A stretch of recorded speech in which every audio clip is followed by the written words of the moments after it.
महाभारत ग्रंथ का नाम सुनते ही सभी को उस महायुद्ध का दृश्य कल्पित होता होगा जो पांडवों और कौरवों के बीच हुआ था। सभी के मन में उसके मुख्य पात्रों भगवान श्री कृष्ण, अर्जुन, भीष्म, दुर्योधन, द्रोणाचार्य इत्यादि का नाम स्मरण होता होगा। लेकिन आपको बता दें कि इस ग्रंथ में अनेकों ऐसे प्रसंग हैं जो आज भी बहुत कम लोगों को ही ज्ञात होंगे। ऐसा ही एक विचित्र प्रसंग जुड़ा है पांडव अर्जुन के रथ से।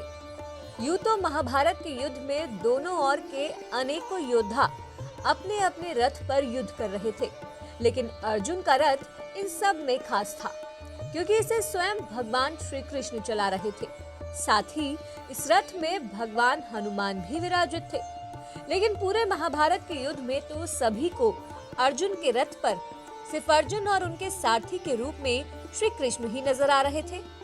दरअसल महाभारत का युद्ध शुरू होने से पहले भगवान श्री कृष्ण ने अर्जुन से कहा था कि ये युद्ध बहुत भयावह होगा क्योंकि इसमें एक से एक शूरवीर युद्ध करेंगे।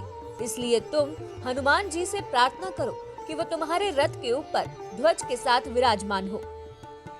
अर्जुन ने हनुमान जी से रथ पर विराजमान होने की प्रार्थना की, जिसे उन्होंने स्वीकार कर लिया और पताका के साथ विराजित हो गए। यही नहीं, शेषनाग ने पृथ्वी के नीचे से अर्जुन के रथ के पहियों को पकड़ रखा था ताकि इस महत्वपूर्ण युद्ध में एक पल के लिए रथ का संतुलन नहीं बिगड़े। लेकिन महाभारत के खत्म होते ही जब अर्जुन और श्री कृष्ण रथ से उतरे तो उनका रथ तुरंत ही जल गया। ये ऐसा रथ था जो जरूरत पड़ने पर किसी भी दिशा और किसी भी लोक में भ्रमण कर सकता था। फिर ऐसा क्या हुआ कि ये दिव्य रथ युद्ध के बाद जलकर खाक हो गया? तो आइए जानते हैं कि आखिर ऐसा क्यों हुआ। महाभारत का युद्ध जब समाप्त हुआ तो अर्जुन ने श्री कृष्ण से पहले रथ से उतरने की प्रार्थना की। इस पर भगवान श्री कृष्ण ने पहले अर्जुन को उनके गांडीव के साथ उतरने के लिए कहा। अर्जुन ने भगवान की बात मानी और रथ से उतर गए। इसके बाद श्री कृष्ण भी उतरे और अर्जुन को रथ से थोड़ी दूर ले गए। इसी दौरान हनुमान जी भी रथ के ऊपर से अंतर्ध्यान हो गए और शेषनाग भी पाताल लोक में समा गए। इसके बाद रथ में अचानक आग लग गई और रथ राख में बदल गया। ये दृश्य देख अर्जुन हैरान रह गए और श्री कृष्ण से इसका कारण पूछा।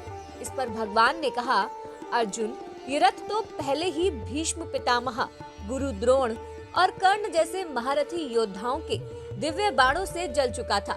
ये रथ तो केवल इसलिए चल रहा था क्योंकि इस पर स्वयं मैं बैठा था और ऊपर पताका में हनुमान जी विराजमान थे। अब चूंकि इस रथ का काम पूरा हो चुका है, इसलिए हमारे उतरते ही ये जलकर भस्म हो गया। आप हमारे संत वाणी चैनल को सब्सक्राइब करें, वीडियो को लाइक करें, शेयर करें और हाँ, बेल आइकन पर क्लिक करना बिल्कुल ना भूलें ताकि हमारी किसी भी वीडियो की सूचना सबसे पहले आपको मिले।